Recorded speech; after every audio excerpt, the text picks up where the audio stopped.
jornada do campeonato. Nas próximas horas, já amanhã, o Benfica pode fugir na classificação. Vamos de imediato também uma primeira reação a este encontro e a este resultado. Aqui continuam o Fernando Mendes, o Jorge Amaral e o Diamantino. Meus caros, boa noite. Eu começaria pelo Jorge. O que é que aconteceu para o Porto perder em casa? Este jogo aconteceu tanta coisa.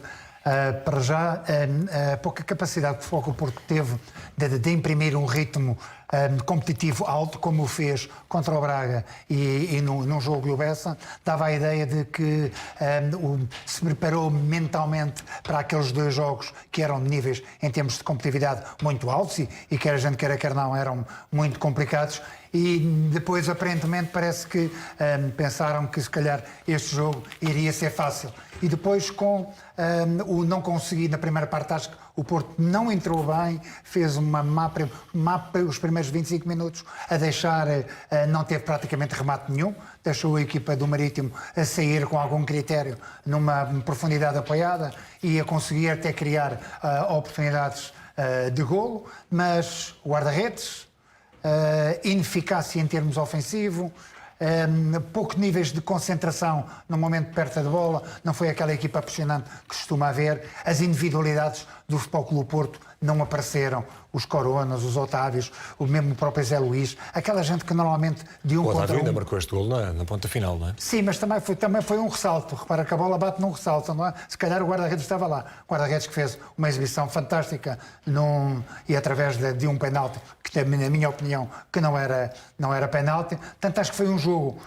não bem conseguido, pelo volume de jogo acho que o resultado não se aceita pelo volume de jogo, mas pelo mérito que a equipa do Marítimo teve em trabalhar muito para cortar os espaços. O Porto não conseguiu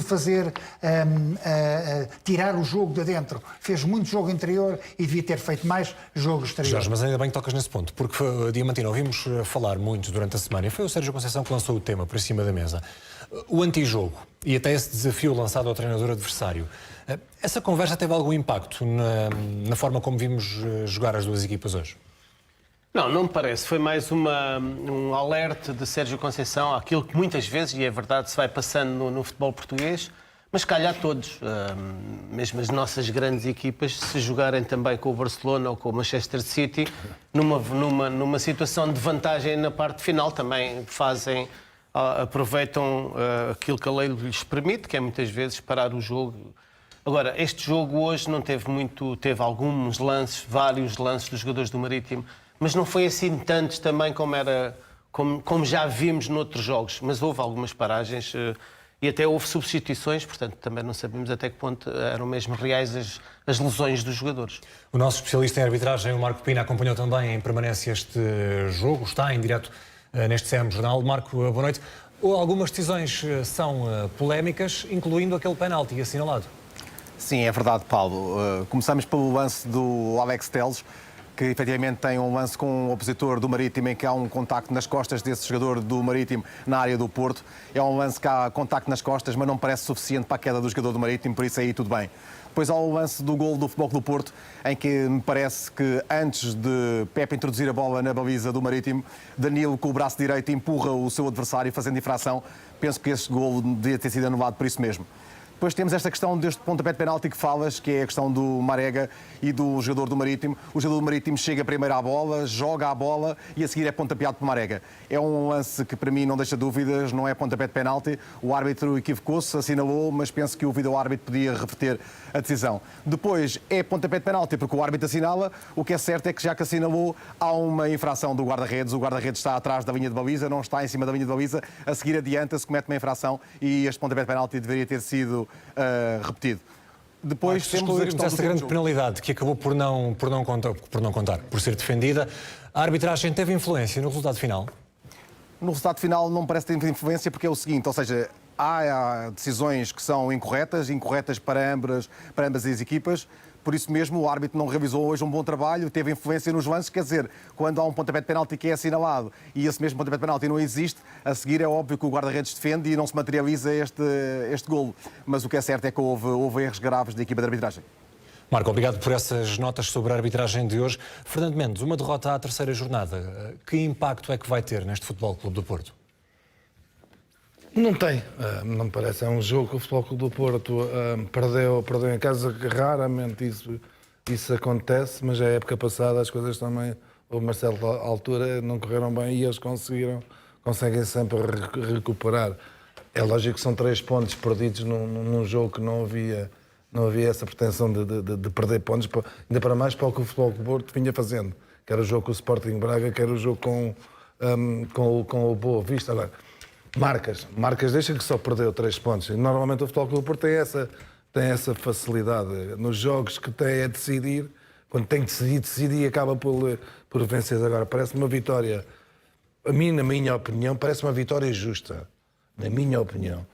E tudo aquilo que o Marco mencionou, o primeiro gol do Futebol Clube do Porto, na minha opinião, nasce num lance de falta de Danilo. Penalti não é penalti. Não sabia esta regra, sinceramente, do que o Marco estava a dizer, do guarda-redes não estar na linha, estar atrás da linha. Não sabia que tinha que repetir a grande penalidade. Agora um Porto muito sofrido, muito volume de jogo, um bom guarda-redes. O Amir fez uma boa exibição, mas não me parece que a vitória tenha muitas dúvidas. Eu perguntava pelo impacto, Jorge, até para perceber se o Sérgio Conceição pode aproveitar esta derrota prematura, se lhe podemos chamar, para um toque a reunir junto do plantel e para um reforço dos níveis de concentração. Não, eu acho que este tipo de jogo, não nos podemos esquecer daquele lance que para mim é mais importante também, que é aquela bola que possivelmente estará dentro. Eu acho, por aquilo as imagens que já recebemos, e mesmo uma repetição que houve aqui, que a bola ainda não está tirada, eu acho que a bola está lá dentro, mas tudo bem. Não é por isso que o Porto perdeu, não é por isso. Eu acho que esta equipa está extremamente unida. Não é. Isso não tem a ver. Agora, este jogo se calhar vai servir de exemplo para os outros que possam ir, porque vai haver muitas equipas que se vão fechar, vão jogar com todos os jogadores atrás da linha da bola, tinham 5-4-1 praticamente, às vezes eram 2 linhas de 5 a fechar todos os caminhos, havia sempre uma perna e um joelho ou alguém a tirar, e portanto este jogo se calhar vai servir para que o Futebol Clube do Porto possa entrar logo de princípio, sirva de exemplo em que não há jogos fáceis. Apesar de eu achar que este campeonato irá ser, e eu e o Diamantino já falámos um bocadinho sobre isso, porque acho que há uma diferença extraordinária entre as duas equipas e todos o resto. Acho que se os jogadores dessas equipas psicologicamente, mentalmente, baixar os seus níveis competitivos, isto pode acontecer se deixarmos os jogadores do Marítimo, do Gil Vicente, do Farense, seja que se os deixarmos jogar, eles sabem jogar. E depois pode acontecer isto, que foram o Marítimo, quantas vezes foi à baliza? 4, 5, vai lá ao máximo e fez 3 gols. Jorge, mas porque tu tocas nesse ponto de que este poderá ser um campeonato a 2, Diamantino, isto quererá dizer que o Porto perdendo e se o Benfica ganhar, este Benfica pode embalar, talvez, e aproveitar aí uma vantagem para construir domínio nesta liga? Não acredito que isso aconteça. Estamos no início do campeonato, vimos o Futebol Clube do Porto vir, e eu disse-o no início do jogo, na antevisão ao jogo, que me parecia que este Porto, o Porto das 2 primeiras jornadas, era um Porto muito forte, um Porto muito competitivo, com uma fluidez de jogo que não tinha o ano passado. Hoje aquilo que vimos foi... Com mais bola, menos profundidade. Hoje aquilo que vimos foi um Porto realmente com um caudal ofensivo grande, como era normal e era previsível, mas sem criar muitas oportunidades claras de golo. Houve aquilo que o Amaral há pouco referiu. Não, 0. Alguns pontapés que foram interceptados por jogadores do Marítimo, mas em termos de... O Porto jogou sempre quase da mesma maneira, tentou sempre da mesma maneira. As substituições também não me pareceram, a mim, mas os treinadores é que sabem, mas a mim não me pareceram substituições que trouxessem aquilo que o Porto precisava na parte final. Vocês ficaram com essa ideia também? De que as substituições não foram adequadas? Não, sabes que é um bocado difícil. Eu acho que na altura em que se faz esse tipo de substituições, digamos que quase que o Marítimo estava estabilizado em termos defensivos. Por isso é muito difícil para quem entra, ou é realmente alguém supra-sumo e vai realmente marcar a diferença. Nós vimos Zé Luís, que dos 2 lances que teve 3 lances, 2 pontapés de bicicleta e uma bola que foi parar. Eu não estava a referir ao Zé Luís, estava-me a referir principalmente à substituição de Manafá, que estava a ser um jogador com estava a dar uma grande profundidade e de largura e até alguns bons cruzamentos pela substituição por aquele miúdo que não trouxe nada de novo à equipe. Aliás, só funilou mais ainda ao jogo do Futebol Clube do Porto. e, como tu dizes, o Marítimo bem posicionado na área com os 11 jogadores, neste caso, com o guarda-redes, era muito difícil e tantas interseções, as interseções que vimos, era mesmo por isso. E o Porto precisava de alguém criativo, alguém que conseguisse romper numa tabela. Se te lembrares, dá-me uma ideia das jogadas de perigo do Alex Telles. Teve um remate. Não, cruzamentos, nada. Houve um remate menos foi Alex Telles. Aqueles jogadores que marcam a se calhar diferença. podia ter tirado o Alex Telles e Vocês não tocam tirou. nisso. Fernando, tu sentiste que é um Porto demasiado dependente das individualidades? Se Alex Telles não faz uma exibição de topo, por exemplo, a equipa ressente-se? A forma como o Futebol Clube do Porto, normalmente, já na época passada, apesar da garra e a vontade de vencer que eles têm, a agressividade no bom sentido, aparecia sempre os Alex Telles, aparecia sempre os Coronas, os Maregas naquelas alturas. Hoje Marega praticamente não existiu. O Alex Telles fez, só ver, dois cruzamentos, mas o Futebol Clube do Porto normalmente é assim. É uma equipa muito compacta, é uma equipa forte, que depois tem individualidades que aparecem nas alturas certas. A maneira como se desenvolveu o jogo, principalmente na parte final, um jogador com as características do Soares dava muito jeito, fazia muito mais moça Dá muito mais, do que os Taremis e jogadores E assim. nenhum dos reforços tem essa característica? Não, de maneira nenhuma. De maneira nenhuma. Tem mais dificuldade. São jogadores com Eu penso espaço. que o Tónio Martínez, vindo... Jorge, desculpa, vou interromper e vou justificar porquê. A esta hora está a falar o Luís Filipe Vieira, está num jantar com apoiantes. Vamos ouvir um pouco dessa declaração. Está a explicar o projeto que tem para o Benfica. Eu sei que pode muita gente, mas aquilo que é importante para mim é a minha mulher e os meus filhos, que olham, podem ter bastante orgulho, tanto no marido como no pai que sou. Isso é o que é o mais importante. E nos meus amigos. E mais, também acho que os benfiquistas também devem. Penso eu, a grande maioria tem um grande orgulho no presente que tem, porque foi assim, graças a isso é que eu ganhei sempre com mais de 80%. Por isso é sinal que tudo o que tem-se feito e tudo o que tem vindo é bom para todos, e foi assim que foi feito, e foi assim que faz desta união que é preciso manter. Ou seja, independentemente do que venha a suceder no dia 30, há uma coisa que eu sei, é que todos foram lá votar, são benfiquistas. E esse, depois de escolhido o presidente, importante, mas super importante, é estar tudo unido. Se o Benfica não estiver unido, parte tudo.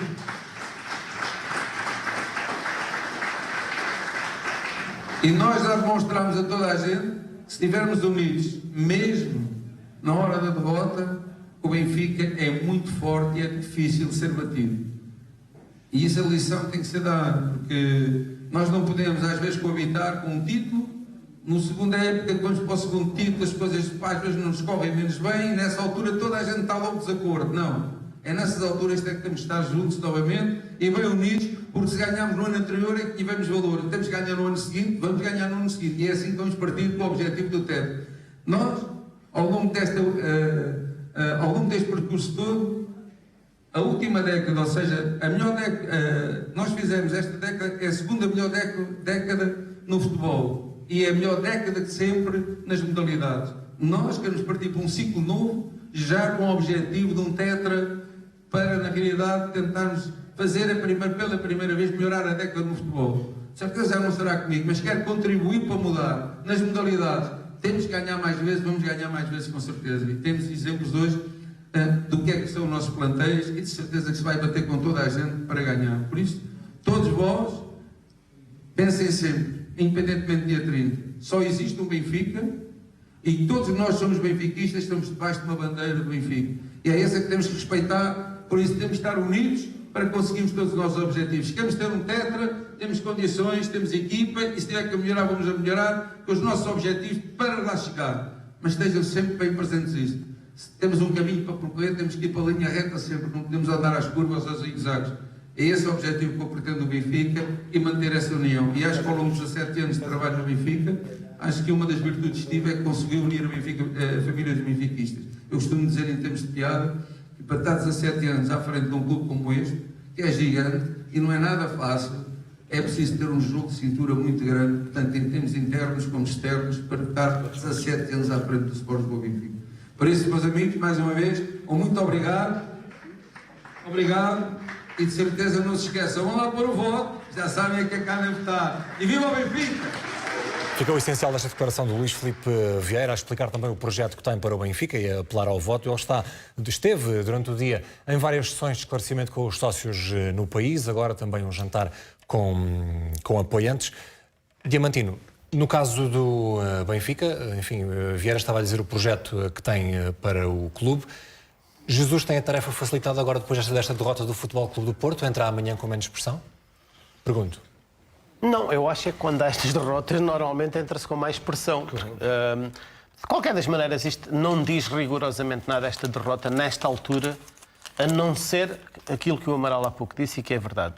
A diferença é tanta entre o Benfica, o Porto e as outras equipas que só mesmo quando há este tipo de distrações, ou seja, as equipas não encararem os jogos como sempre um grau de dificuldade grande, pode haver estas surpresas. E é claro que quando eu digo que estão a anos-luz os dois, Benfica e Porto, a anos-luz dos outros, não quer dizer com isto que vão... Aliás, o Porto já não ganha, por exemplo, mas não vão ganhar os 30 jogos do campeonato, ou 34, não é? 30? 34. 34, não é? É, 34. Portanto, não vão ganhá-los todos. Agora, perdem muito poucas vezes. E jogando em casa, então... Agora, há sempre aquilo que acabámos de ver hoje, é completamente Vão lá sem que ver, fazem fora, 3 golos, não é? Estava fora das expectativas para quem faz duas grandes exibições e se apresenta fortíssimo neste campeonato, com certeza ninguém esperaria que o Porto hoje não tivesse essa performance. Meus caros, já vamos ouvir o que disse Jorge Jesus na antevisão a esse jogo com o Farense. Olhamos também para a sala de imprensa, onde daqui a pouco Sérgio Conceição e Lito vão reagir a este resultado, a derrota por 3-2 do Futebol Clube do Porto em casa. A terceira jornada do campeonato tem má memória para Sérgio Conceição, que perde os primeiros pontos nesta liga e que é o primeiro revés na equipa do Futebol Clube do Porto para um objetivo que se pretende vencedor para esta temporada. Já vamos ouvir em direto depois de um curtíssimo intervalo.